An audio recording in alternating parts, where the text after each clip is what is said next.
നിങ്ങൾ കേസ് നിങ്ങൾക്ക് clean chit കിട്ടാനാണെന്നുണ്ടെങ്കിൽ എന്താ നിങ്ങളത് തടസ്സപ്പെടുത്തുന്ന അന്വേഷണം നടക്കട്ടെ എന്നാണ് ഇന്ന് ഹൈക്കോടതി പറഞ്ഞത്. ഇപ്പോൾ ഈ ഇലക്ഷനിൽ ഈ ജനം എറിഞ്ഞ് തോപ്പിച്ച എന്താണ്? ഈ ഒരൊറ്റ വ്യക്തിക്കെതിരെയുള്ള വികാരമാണ്. പാർട്ടി ഓഫീസിൽ കയറിയാലുള്ള അവസ്ഥ എന്ന് ആലോചിച്ചു. അതും ഇതിനേക്കാൾ പ്രശ്നം ഉണ്ടാക്കാനാണ്. ഇപ്പോൾ അദ്ദേഹം വാടകയ്ക്കെടുത്ത് താമസിക്കുന്ന വീട്ടിൽ ആണ് ഇപ്പോൾ ഈ DYFI പിള്ളേരും SFIക്കാരും ഒക്കെ പ്രശ്നം ഉണ്ടാക്കി.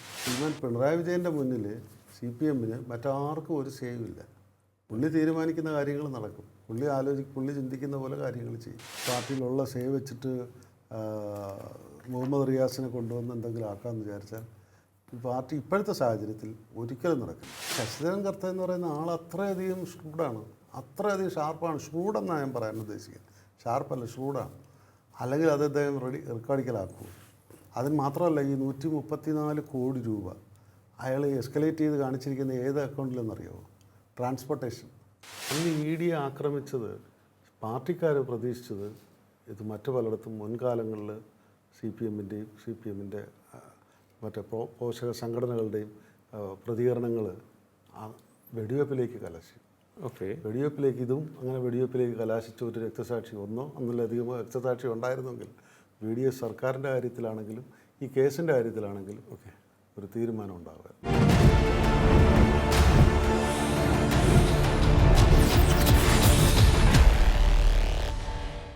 നമസ്കാരം. ടോക്കിംഗ് പോയിന്റിലേക്ക് സ്വാഗതം. CMRL എക്സാലോജിക് സാമ്പത്തിക ഇടപാടുമായി ബന്ധപ്പെട്ട ED അന്വേഷണവും അതിൻ്റെ തുടർ നടപടികളും സംബന്ധിച്ചുള്ള കാര്യങ്ങളും ഇപ്പോൾ വലിയ രീതിയിൽ ചർച്ച ചെയ്തുകൊണ്ടിരിക്കുകയാണ്. ഇപ്പോൾ ഉയർന്ന ഏറ്റവും വലിയൊരു ചോദ്യം, മുൻ മുഖ്യമന്ത്രി, അതായത് ഇപ്പോഴത്തെ പ്രതിപക്ഷ നേതാവ് പിണറായി വിജയൻ്റെ മകൾ വീണയ്ക്കെതിരായ ED നടപടി കൂടുതൽ കുരുക്കിലേക്കാണോ പോകുന്നത്? വീണ കുരുങ്ങുമോ എന്ന് ചുരുക്കം. ഈ കുരുക്കിൽ തട്ടി പിണറായി വിജയൻ വീഴുമോ?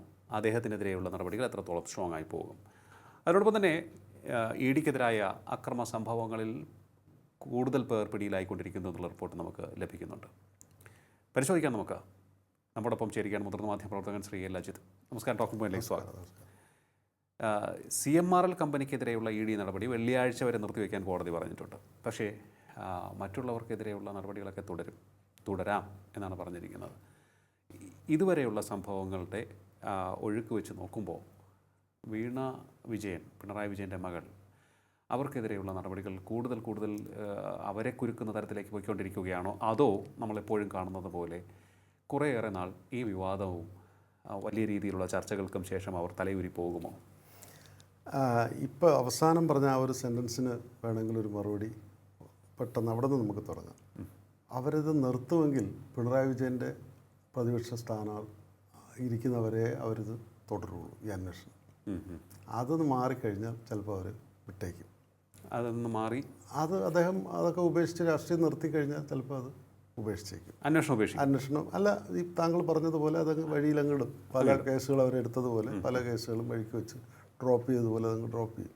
അതിന് സട്ടിൽ എക്സാമ്പിൾ ഞാൻ പറഞ്ഞാൽ, SM കൃഷ്ണ എന്നും പറഞ്ഞിട്ട് ഇന്ത്യയുടെ വിദേശകാര്യമന്ത്രി ഉണ്ടായിരുന്നു. രണ്ടാം UPA സർക്കാരിൻ്റെ കാലത്ത് കർണാടകത്തിൻ്റെ മുഖ്യമന്ത്രിയായിരുന്നു. 2-3 തവണ മുഖ്യമന്ത്രിയായിരുന്നു തോന്നുന്നു. SM കൃഷ്ണ. അദ്ദേഹം വലിയ തലമുതിർന്ന കോൺഗ്രസ് നേതാവാണ്. അദ്ദേഹത്തിൻ്റെ കീഴിൽ വിദേശകാര്യമന്ത്രിയായിരുന്നപ്പോഴാണ് നമ്മുടെ MP ശ്രീ ശശി തരൂർ സഹമന്ത്രിയായിരുന്നു, വിദേശകാര്യ സഹമന്ത്രി. ഒന്ന് ആലോചിക്കണം, ഏഷ്യയുടെയും ആഫ്രിക്കയുടെയും ഡെപ്യൂട്ടി സെക്രട്ടറി ജനറലായിട്ട് UN പ്രവർത്തിച്ച മനുഷ്യൻ ഇവിടെ ഇദ്ദേഹത്തിൻ്റെ കീഴിൽ സഹമന്ത്രിയായിട്ട് ഇന്ത്യ പോലൊരു രാജ്യത്ത് പ്രവർത്തിക്കേണ്ടി വന്നൊരു ദുർഗതിയുണ്ട്. ഇത് എടുത്തു പറയേണ്ട കാര്യം, നമുക്ക് ശ്രീ തരൂരിനെ പോലുള്ളവരോട് നമുക്കുള്ള ബഹുമാനമാണ്. അതും അദ്ദേഹത്തിൻ്റെ കഴിവും നമ്മൾ കണക്കിലാക്കിയിട്ടാണ് SM കൃഷ്ണയെ പോലുള്ള ഒരാളുമായിട്ട് കീഴിൽ പ്രവർത്തിക്കേണ്ടി വന്നത്. ഞാൻ ഇത് പറയാനുള്ള കാരണം, SM കൃഷ്ണയുടെ സണ്ണിലോക്കെതിരെ കഫേ ഡേ കോഫി അയാൾക്കെതിരെ ഇതുപോലെ ED ഇൻകം ടാക്സ് റെയ്ഡ് പ്രശ്നങ്ങളൊക്കെ വന്നു. അയാൾ ആത്മഹത്യ ചെയ്തു. SM കൃഷ്ണ BJPയിലും ചേർന്നു. ഇപ്പോൾ അയാൾ ഇവിടെ പോയി, എങ്ങും ഇല്ലാണ്ടായിപ്പോയി. ഇവിടെ ഇപ്പം നമ്മളത് പറയാൻ കാരണം, ഇവിടെ അങ്ങനെയൊന്നും കേരളത്തിലത് സംഭവിക്കരുതെന്ന് നമ്മൾ ആഗ്രഹിക്കുകയാണ്. അത്തരത്തിലുള്ള കാര്യങ്ങളിലേക്കൊന്നും വരില്ല. പക്ഷേ ED ഇപ്പോൾ ഇവർ നേരിട്ട് കൈകാര്യം ചെയ്തത്, CPM കൈകാര്യം ചെയ്തത്, അണികളെ ഇറക്കി വിട്ട് EDയുടെ ഉദ്യോഗസ്ഥരെ ആക്രമിക്കുന്ന ഒരു സംഭവം വരുമ്പോൾ അത് രാജ്യവ്യാപകമായിട്ട് ഒരു വലിയൊരു മെസ്സേജ് കൊടുക്കും. ED ഇത്രയ്ക്കൊക്കെ ഉള്ളൂ, അവരെ നമുക്ക് ഭീഷണിപ്പെടുത്താം, സംഘടിതരായിട്ട് നിന്ന്. അപ്പോൾ ആർക്കെതിരെ വന്നാലും അയാൾക്ക് കുറച്ച് സപ്പോർട്ട് ഉണ്ടെങ്കിൽ കുറച്ച് കാശൊക്കെ മുടക്കി ആളുകളെ ഇറക്കിയാൽ ED പോലുള്ളൊരു ഏജൻസി ഒഴിവാക്കിക്കൂടെ? അപ്പോൾ അങ്ങനെ ഒരു മെസ്സേജ് പോകും. അപ്പോൾ അതുകൊണ്ട് അവരെന്ത് ചെയ്യും?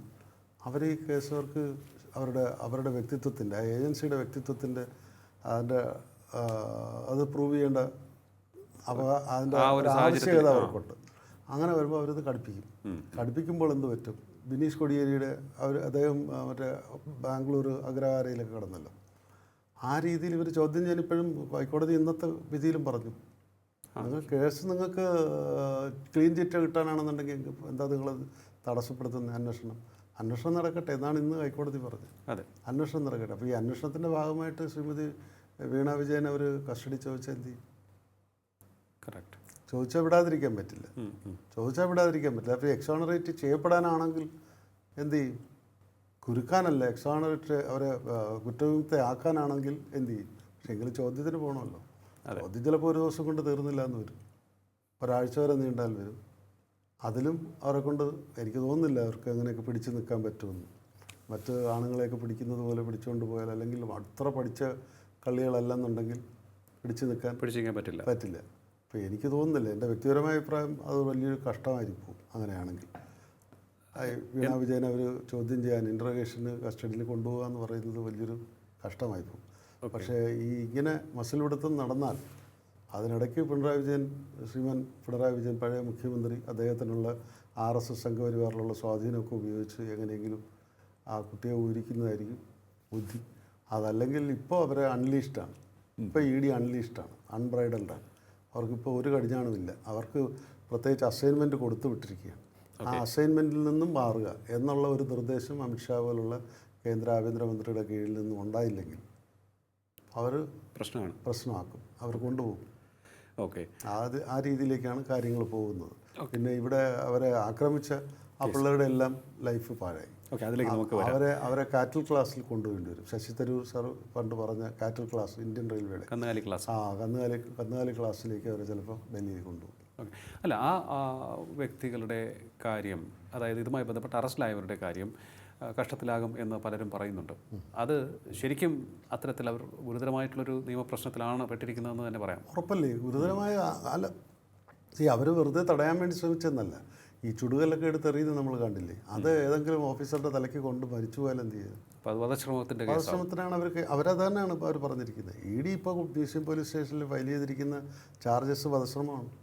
പൊതുമുതൽ നശിപ്പിക്കൽ മാത്രമല്ല, വധശ്രമം ഉൾപ്പെടെയാണ്. അപ്പോൾ നോൺ ബെയിലബിളാണ്. മാത്രമല്ല, ഞാൻ മനസ്സിലാക്കുന്നത് ഏതാണ്ട് 2 ഡസനോളം കേന്ദ്ര ഓഫീസർമാർ ഈ കേസുമായിട്ട് ബന്ധപ്പെട്ട് വ്യത്യസ്ത ബ്രാഞ്ച് ഡിപ്പാർട്ട്മെൻറ്റിലുള്ള 2 ഡസനോളം ഉദ്യോഗസ്ഥർ ഇവിടെയുണ്ട്, എറണാകുളത്തുണ്ട്. ഇവർക്ക് ജാമ്യം കൊടുക്കരുത്, കേസ് കടുപ്പിക്കുക, അത്തരത്തിലൊരു നടപടിയിലേക്കാണ് പോകുന്നത്. അപ്പോൾ അവരുടെ ഭാവി ഭാവി ഇരുളടഞ്ഞു. ഇനി വീണ്ടും പാർട്ടിയുടെ അടിമകളായി അടിമകളൊന്നും പാർട്ടിക്ക് അവരെ കിട്ടില്ലല്ലോ. ഇനി കിട്ടില്ല. അവർക്ക് ഡെയിലി കോടതി പോയി ചെലവിന് കൊടുക്കാൻ ആരും പിണറായി വിജയൻ കൊടുക്കുമോ? എക്സാലോജിക്ക് കൊടുക്കുമോ? ഇനിയിപ്പോൾ അധികാരവും ഇല്ലാതെ വരുമ്പോൾ MP ഗോവിന്ദൻ കൊടുക്കുമോ? ബേബി സഖാവ് കൊടുക്കുമോ? ബേബി സഖാവിനെ ഇപ്പോൾ ഒരു സ്ഥലത്തും കാണുന്നില്ല. ബേബി സഖാവൊക്കെ പോയല്ലോ. പാർട്ടിയിൽ ഇച്ചിരി അല്പമെങ്കിലും വിദ്യാഭ്യാസവും മാന്യതയും സംസ്കാരവും അന്തസ്സും അഭിമാനമൊക്കെ ഉള്ളവരൊന്നും ഇല്ലല്ലോ പാർട്ടിയിൽ. അങ്ങനെ ആരുമില്ല. അങ്ങനെയുള്ളവരെല്ലാം പോയല്ലോ. അതാണ് ഇവിടെ പറ്റിയ പ്രശ്നം എന്ന് പറഞ്ഞ് ഇദ്ദേഹം നിർബന്ധിച്ച് ഇദ്ദേഹം തന്നെ എല്ലാം എന്ന് പറഞ്ഞ് സമർത്ഥിച്ച് മുന്നേറിക്കൊണ്ടിരുന്നതെല്ലാം തന്നെ പുള്ളിക്ക് എതിരായി. പുള്ളി ചെയ്തതെല്ലാം പുള്ളിക്കെതിരായി. ഈ ഇലക്ഷനിലെങ്കിലും ഇപ്പോൾ ഈ ഇലക്ഷനിൽ ഈ ജനം എറിഞ്ഞ് തോപ്പിച്ച എന്താണ്? ഈ ഒരൊറ്റ വ്യക്തിക്കെതിരെയുള്ള വികാരമാണ്. ഒറ്റ വ്യക്തിക്ക് ഒരു ഫോട്ടോ ഐസക്കിൻ്റെയോ ബേബിയുടെയോ കൊള്ളാവുന്ന വേറെ ആരെങ്കിലും കാണാൻ കൊള്ളാവുന്നതല്ല ഞാൻ ഉദ്ദേശിച്ചത്.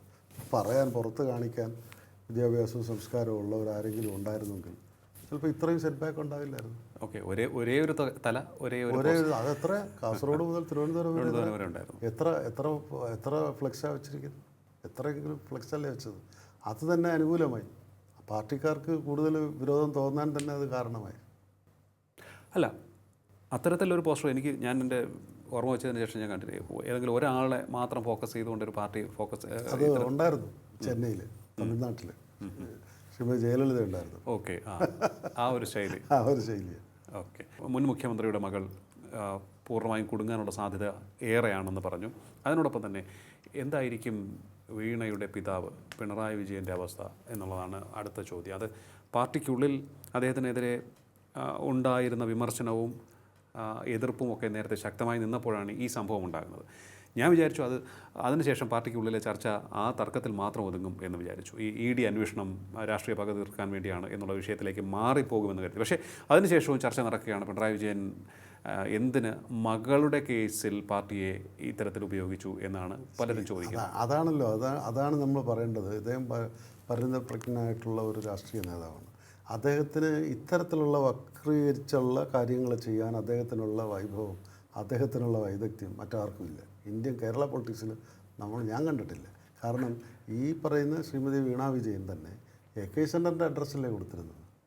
അതെ, AK സെൻ്ററിൻ്റെ അഡ്രസ്സല്ലേ കൊടുത്തത്. അപ്പോൾ പാർട്ടി ഓഫീസിൽ കയറിയാലുള്ള അവസ്ഥ എന്നാലോചിച്ചു. അത് ഇതിനേക്കാൾ പ്രശ്നം ഉണ്ടാക്കാനാണ്.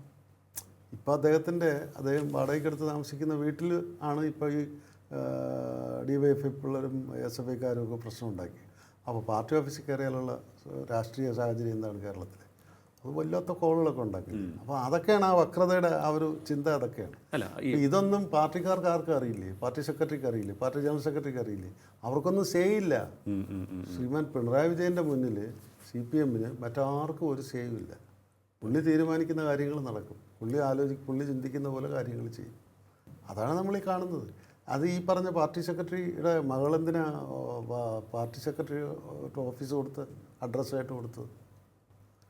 അതല്ലേ ചിന്തിക്കേണ്ടത്. അതൊരു വിഷയമാണ്. അപ്പോൾ അത് ബോധപൂർവം അങ്ങനെ ചെയ്തതാണെന്ന് ബോധപൂർവം ചെയ്തത്. ഇതെല്ലാം അതാ ഞാൻ പറഞ്ഞത്, പുള്ളി ഉണ്ടാക്കിയെടുത്ത അപ്രമാദിത്വം എല്ലാം പുള്ളിക്കെതിരാകുക. ഈ കേസിൽ ഇനി അങ്ങോട്ട് മുന്നോട്ട് പോകുമ്പോൾ വീണ വിജയനെതിരെ നിയമ നടപടി, ED നടപടി തുടർന്നുകൊണ്ടേയിരിക്കും. പിണറായി വിജയൻ അദ്ദേഹം ഇതിൽ ED കേസിൽ ഇതുമായി ബന്ധപ്പെട്ട് ഈ എക്സാലോജി കേസിൽ അദ്ദേഹത്തിന് നേരിട്ട് ബന്ധമില്ലല്ലോ. പക്ഷേ അദ്ദേഹത്തിൻ്റെ രാഷ്ട്രീയ ഭാവി സംബന്ധിച്ചുള്ള കാര്യം ഇവിടെ ചോദ്യചിഹ്നം വളരെ ശക്തമായി ഉയർന്നുകൊണ്ടിരിക്കുകയാണ്. മുഹമ്മദ് റിയാസ് അദ്ദേഹത്തിൻ്റെ വീട്ടിലും റെയ്ഡ് നടന്നു. അത് വീണ വിജയൻ്റെ ഹസ്ബൻഡ് എന്നുള്ളത്. അതെ, അത്തരത്തിലുള്ള റെയ്ഡുകളും നടന്നിട്ടുണ്ട്. അപ്പോൾ ഈ CPM പൊളിറ്റിക്സും എക്സാലോജി കേസും ഏത് തരത്തിൽ ആണ് ഇനി മുന്നോട്ട് പോകാൻ പോകുന്നതെന്നാണ് ഞാൻ കരുതുന്നത്. ലിയോ ഉദ്ദേശിക്കുന്ന രീതിയിൽ ഇദ്ദേഹത്തിന് രാഷ്ട്രീയ ഭാവി എന്ന് പറഞ്ഞാൽ ഇനി ആയുസ്സുള്ളിടത്തോളം കാലം പുള്ളിക്ക് പാർട്ടിയുടെ ഈ പ്രായാധിക്യം ബാധിച്ചിട്ടുണ്ട്. അതിനിടയ്ക്ക് പുള്ളി ഈ പ്രതിപക്ഷ നേതാവായിട്ട് തുടരുന്നുണ്ട്. അതുകൊണ്ട് ഇനിയിപ്പോൾ അദ്ദേഹത്തിൻ്റെ മറ്റ് ശാരീരിക പ്രശ്നങ്ങളൊന്നും പാർട്ടിയെ ബാധിക്കരുത്. പക്ഷേ അതുകൊണ്ട് പുള്ളിക്ക് പാർട്ടിയിലുള്ള സേവ് വെച്ചിട്ട് മുഹമ്മദ് റിയാസിനെ കൊണ്ടുവന്ന് എന്തെങ്കിലും ആക്കാമെന്ന് വിചാരിച്ചാൽ പാർട്ടി ഇപ്പോഴത്തെ സാഹചര്യത്തിൽ ഒരിക്കലും നടക്കില്ല. പാർട്ടിയിൽ ആരും അനുവദിക്കില്ല. എല്ലാവരും പറഞ്ഞിരുന്നത് മരുമകനെ അത് പണ്ട് മുതലേ പറയുന്നുണ്ട്. ലിയോയുടെ ഏറ്റവും അടുത്ത സുഹൃത്തും നമ്മുടെ ഹൈക്കോടതിയിലെ വക്കീലുമായിട്ടുള്ള ജയശങ്കർ കൂടെ അദ്ദേഹമാണ് ആദ്യം മുതലേ പറഞ്ഞു വരുന്നത്. അപ്പോൾ ഞാൻ അന്ന് പുള്ളിക്ക് മെസ്സേജ് കൊടുത്തിരുന്നത് ബുൾഷിറ്റാണ്, നോൺസെൻസിക്കലാണ്. കാരണം എങ്കിൽ പിന്നെ ഈ ആസ്പിരൻ്റ് ആയിട്ടുള്ള മറ്റു സഹാക്കന്മാർ, സീനിയർ നേതാക്കന്മാരൊക്കെ എവിടെ പോകും? അല്ല, ഈ മറ്റ് സീനിയർ നേതാക്കൾ അങ്ങനെയാണ് എന്നുണ്ടെങ്കിൽ പാർട്ടിക്കകത്ത് ഇപ്പോൾ ഇദ്ദേഹത്തിനെതിരെ എതിരുണ്ടാകണം എന്നുണ്ടെങ്കിൽ ഇപ്പോൾ തന്നെ അത് ഉയരേണ്ടതല്ലേ? ഉണ്ടല്ലോ, എല്ലാവരും അത് പറഞ്ഞു. കാരണം ഈ പ്രധാനപ്പെട്ട നേതാക്കളൊന്നും പറഞ്ഞിട്ടില്ല. എല്ലാം അതാണ് പറഞ്ഞത്.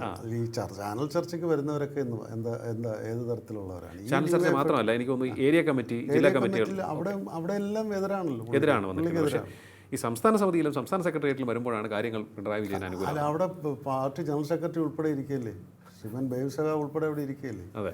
അപ്പോൾ അതിന് പറയുന്നതിനൊരു പരിമിതിയുണ്ട്. ആ ഉള്ളിലൊരു ഇതുണ്ട്, നിമിഷ്ടമുണ്ട്. പക്ഷെ അവർ പ്രകടിപ്പിക്കേണ്ട രീതി പ്രകടിപ്പിക്കുന്നുണ്ട്.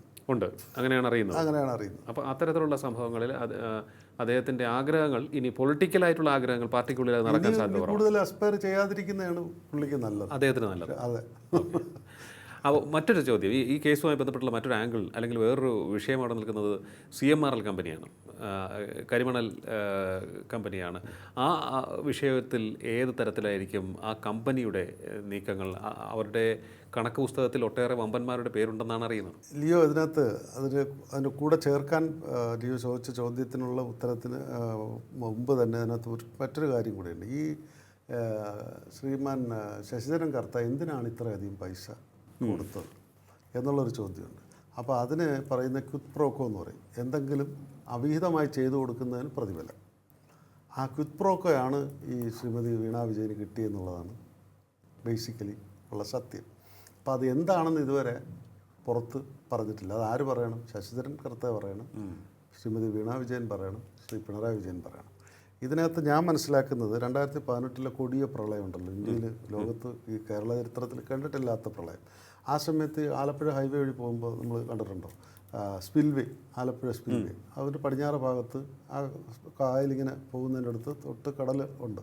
ആ കടലിൻ്റെ അവിടെ ശരിക്കും കരിമണൽ അക്രൂ ചെയ്തിരിക്കുന്ന ഭാഗം. ഓക്കെ, ശരിക്കും കരിമണൽ അക്രൂ ചെയ്ത് ഇങ്ങനെ കുന്നായി കിടക്കുന്നു.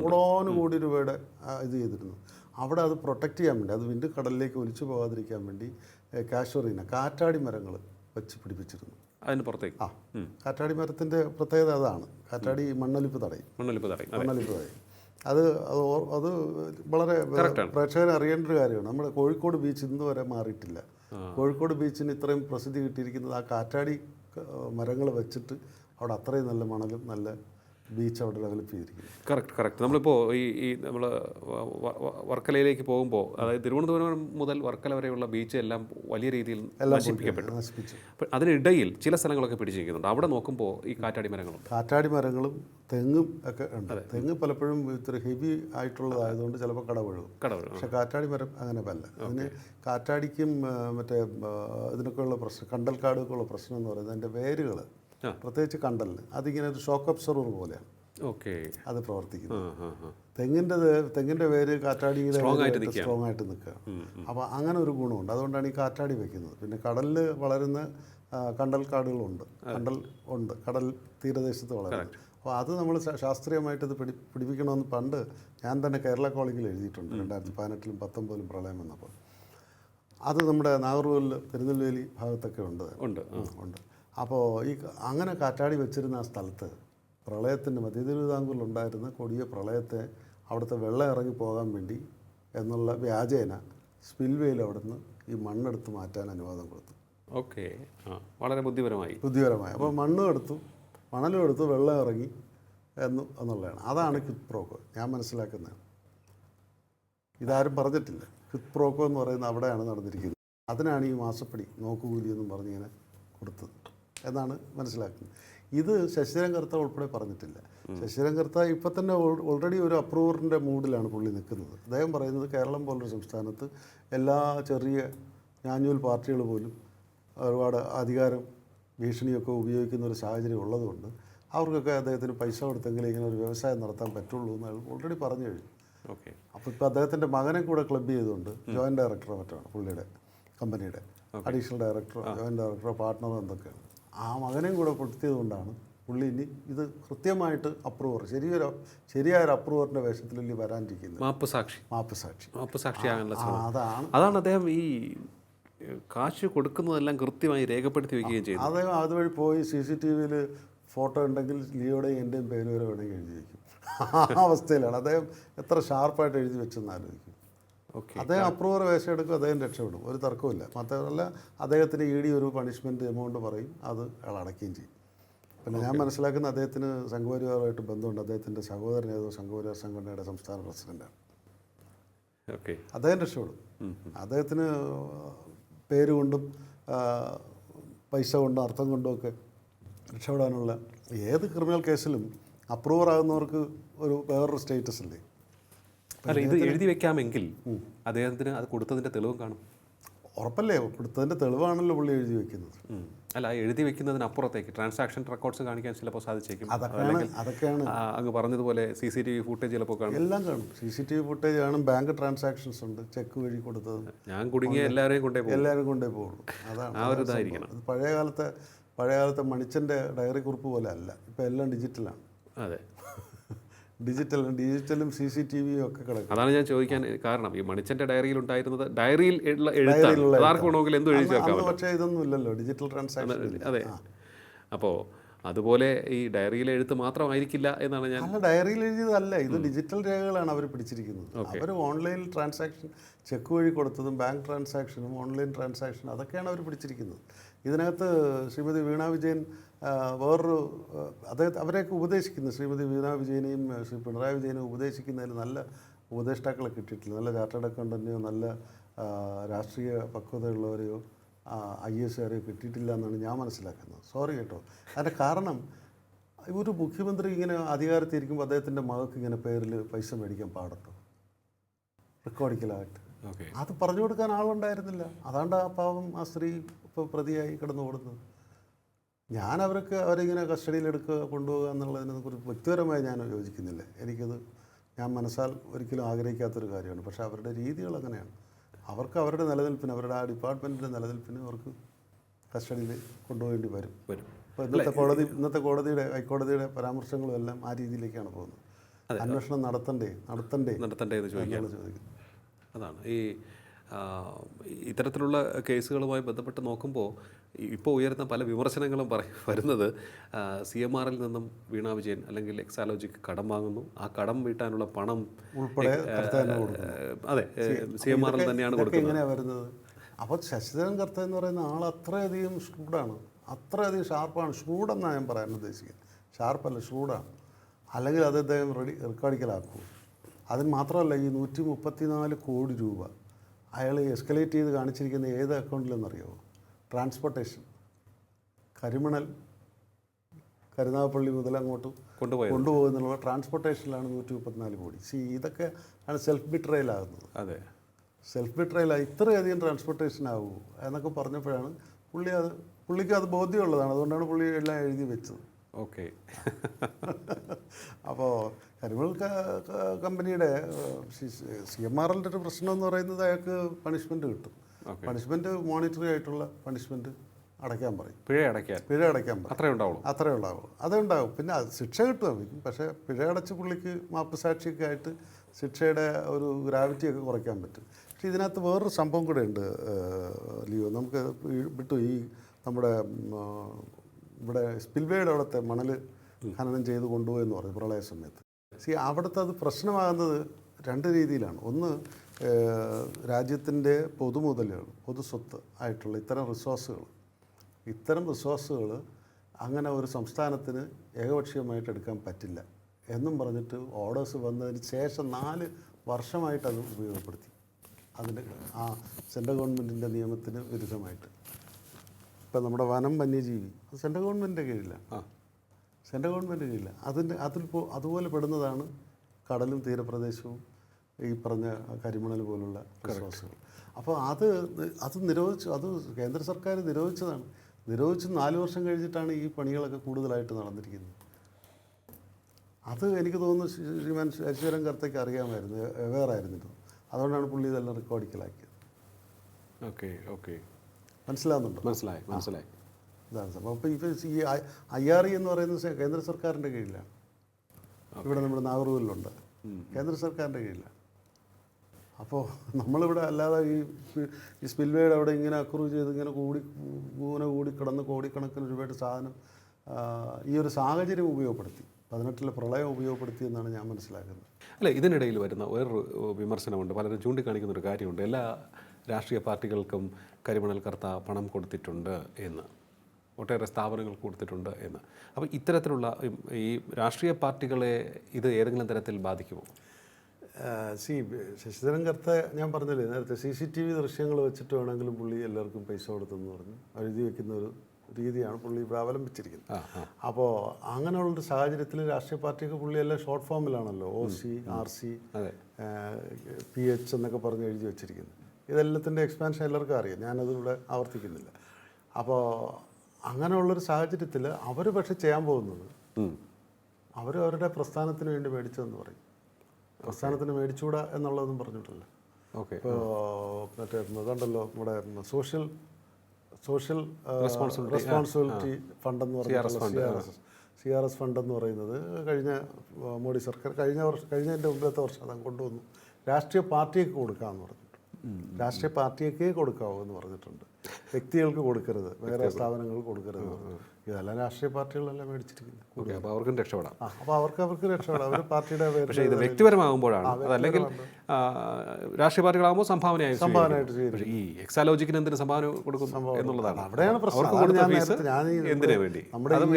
നമ്മുടെ ഈ സ്ലോട്ട് തുടങ്ങിയ സമയത്ത്, ഈ ടോർണമെന്റ് തുടങ്ങിയ സമയത്തെ ഞാൻ പറഞ്ഞു, മുഖ്യമന്ത്രിയെ നന്നായിട്ട് ഉപദേശിക്കുന്ന ഒരു മനുഷ്യരെയും പുള്ളിക്ക് കൂടെ കൂട്ടിയിട്ടില്ല, സത്യസന്ധമായിട്ട് ഉപദേശിക്കുന്നത്. കാരണം അദ്ദേഹം അധികാരത്തിരിക്കുമ്പോൾ അദ്ദേഹത്തിൻ്റെ മകളുടെ പേരിൽ പൈസ ഇങ്ങനെ ട്രാൻസാക്ഷൻ നടത്താൻ പാടില്ല. ഓക്കെ, അത് പറഞ്ഞു കൊടുക്കാൻ ആരും ഉണ്ടായിരുന്നില്ല. അല്ലെങ്കിൽ ആ എക്സാലോജിക് കമ്പനി വേറെ ആരെങ്കിലും പേരിൽ രജിസ്റ്റർ ചെയ്ത പോരായിരുന്നു? എങ്ങനെയായിരുന്നാലും ഇതല്ലേ പറ്റിയത്, ഇതല്ലേ പ്രശ്നം. ഇതാണ് അദ്ദേഹത്തിന് നന്നായിട്ട് ഉപദേശിക്കാൻ പറ്റിയ ആരുമില്ലായിരുന്നു. മറ്റൊരു കാര്യം, ഈ ഒരു വിഷയത്തിൽ കേരള പോലീസിന് ഇനി എനിക്ക് തോന്നുന്നു തലയിൽ മുണ്ടിടാതെ നടക്കാൻ സാധിക്കുന്ന ഒരു സാഹചര്യത്തിലേക്ക് കാര്യങ്ങൾ എത്തുമെന്ന് തോന്നുന്നു. കാരണം അന്ന് ഈ അക്രമം നടക്കുന്ന സമയത്ത് അവർ നിഷ്ക്രിയരായിരുന്നു. അവർ CPM നേതാക്കളോട് റിക്വസ്റ്റ് ചെയ്യുന്നതൊക്കെ തന്നെ നമ്മൾ ടെലിവിഷൻ ചാനലിലൂടെ കണ്ടിരുന്നു. അല്ല, അതിനകത്ത് ഒരു ഈ പുതിയ VDSൻ്റെ സർക്കാർ തലനാരിഴയ്ക്ക് രക്ഷപ്പെട്ടു എന്നാണ് ഞാൻ പറയാൻ പോകുന്നത്. എന്തുകൊണ്ട്? അതിന് അന്ന് ED ആക്രമിച്ചത് പാർട്ടിക്കാർ പ്രതീക്ഷിച്ചത് ഇത് മറ്റു പലയിടത്തും മുൻകാലങ്ങളിൽ CPMൻ്റെ മറ്റേ പോഷക സംഘടനകളുടെയും പ്രതികരണങ്ങൾ വെടിവെപ്പിലേക്ക് കലാശി.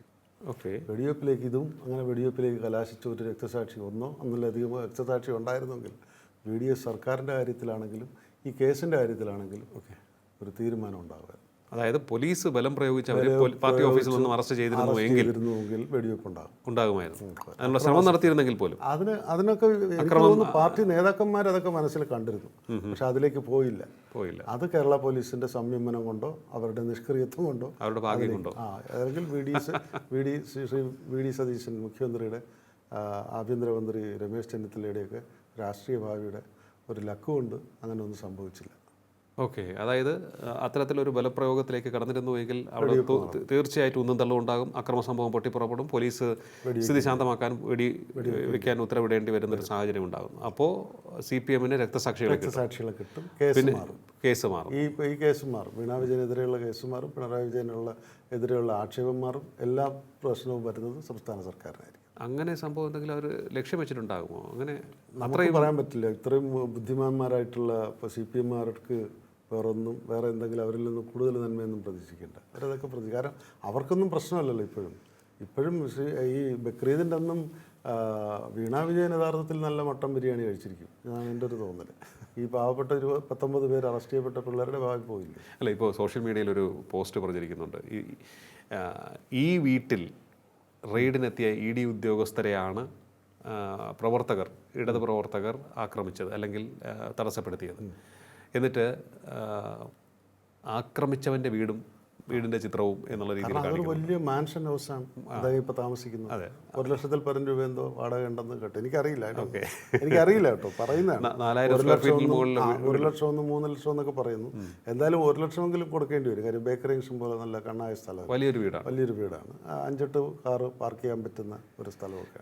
അതായത് സോഷ്യൽ മീഡിയയിൽ വരുന്ന പോസ്റ്റിന് എൻ്റെ അർത്ഥം ഇതാണ്: നിങ്ങൾ ആർക്ക് വേണ്ടിയാണോ അംഗം വെട്ടാൻ ഇറങ്ങുന്നത് അവരെല്ലാം സുരക്ഷിതരാണ്, അവരെല്ലാം വെൽ ഓഫ് ആണ്. ജീവിത നിലവാരവും നിങ്ങൾ ഈ ബലിയാകാൻ നടക്കുന്ന ബലിയാടാകാൻ നടക്കുന്ന നിങ്ങളുടെ ജീവിത നിലവാരം എന്താണെന്ന് നിങ്ങൾ കണ്ണു തുറന്ന് കാണുക എന്നുള്ളതാണ് ആ പോസ്റ്റ് ഇട്ടവരുടെ ഉദ്ദേശം. എനിക്കറിയില്ല ആരാണ് ഇട്ടതെന്ന് കണ്ടു. പക്ഷെ ഞാനൊന്നും അത്തരം കാര്യങ്ങൾ പക്ഷെ അത് വളരെ വലിയ മെസ്സേജാണത്. കാരണം അല്ല, ഇതും ഞാനീ പറഞ്ഞില്ലേ, മട്ടൻ ബിരിയാണി ബക്രീദിന് വീണ വിജയൻ കഴിച്ചിരിക്കണം എന്നൊക്കെ പറയുന്നതും മെസ്സേജാണ്. അതും പറഞ്ഞിട്ടുണ്ട്. അതും ഫേസ്ബുക്കിൽ ഇങ്ങനെ വരുന്നുണ്ട്. അങ്ങനെ സംഭാഷണമുണ്ട് പൊതുസമൂഹത്തിൻ്റെ മുന്നിൽ. അപ്പോൾ ഈ ഒരു സഹാക്കന്മാരുടെയും നേതാക്കന്മാരുടെ ആരുടെയും മക്കളാരെയും ഇപ്പോൾ ഈ 19 പേര് അറസ്റ്റ് ചെയ്യപ്പെട്ട 19 പേരിൽ ആരുമില്ല. അതെ, പിണറായി വിജയൻ്റെ പാർട്ടി നേതാക്കന്മാരാരുമില്ല, നേതാക്കളുടെ മക്കളോ ഇല്ല. അതാണ് ഏറ്റവും എല്ലാവരും എന്നും ചോദിക്കുന്ന ചോദ്യം. ഇതാണ്: നിങ്ങളുടെ മക്കളെ നിങ്ങൾ അക്രമ സമരത്തിന് ഇറക്കുമോ എന്നുള്ളതാണ് ചോദ്യം. ഏതായാലും ED അന്വേഷണത്തിൽ വീണ വിജയൻ കുടുങ്ങും എന്നുള്ള സൂചനയാണ് ഇപ്പോൾ എല്ലാ കോണുകളിൽ നിന്നും നമുക്ക് ലഭിച്ചുകൊണ്ടിരിക്കുന്നത്. കാരണം എന്തിനു വേണ്ടി CMRൽ നിന്നും പണം വാങ്ങി എന്ന് തെളിയിക്കുവാൻ ഇതുവരെയും പിണറായി വിജയൻ്റെ മകൾക്ക് സാധിച്ചിട്ടില്ല എന്നുള്ളതാണ് ഏറ്റവും അടിസ്ഥാനപരമായിട്ടുള്ളൊരു കാര്യം. കാരണം അത് പ്രൂവ് ചെയ്യാൻ അവർക്ക് സാധിച്ചു കഴിഞ്ഞാൽ, അതായത് അന്വേഷണ ഉദ്യോഗസ്ഥർക്കും കോടതിക്കും ഒക്കെ ബോധ്യപ്പെടുന്ന തരത്തിൽ അവരെ ബോധ്യപ്പെടുത്താൻ സാധിച്ചു കഴിഞ്ഞാൽ മാത്രമേ അവർക്ക് രക്ഷയുള്ളൂ എന്നാണ് ഇപ്പോൾ അറിയാൻ കഴിയുന്നത്. മറ്റൊന്ന്, CMRL കമ്പനി മാപ്പുസാക്ഷിയാകാനുള്ള എല്ലാ അടിസ്ഥാനപരമായിട്ടുള്ള സാഹചര്യങ്ങളും ഒരുക്കി വെച്ചിട്ടാണ് എല്ലാവർക്കും പണം കൊടുത്തത് എന്നുള്ളതാണ് വളരെ ബുദ്ധിപരമായ നീക്കം, ഷ്രൂഡായിട്ടുള്ള നീക്കം. തീർച്ചയായിട്ടും പറഞ്ഞത് വളരെ കറക്റ്റായിട്ടുള്ള വാക്കാണ്. മറ്റൊന്ന്, ഈ കേസിൽ ED അന്വേഷണ ഉദ്യോഗസ്ഥരെ തടസ്സപ്പെടുത്തുവാൻ, അവരുടെ വാഹനങ്ങൾ തകർത്ത കുറേയേറെ പേരെ പിടികൂടിയിട്ടുണ്ട്. അപ്പം തന്നെ ആ ആക്രമണത്തിൽ ഉദ്യോഗസ്ഥർക്ക് പരിക്കേൽക്കുകയും ചെയ്തിട്ടുണ്ട്. ഈ വിഷയത്തിൽ പ്രതി ചേർക്കപ്പെട്ടവരുടെ കാര്യം വളരെ വളരെ ഗുരുതരം തന്നെയായിരിക്കും.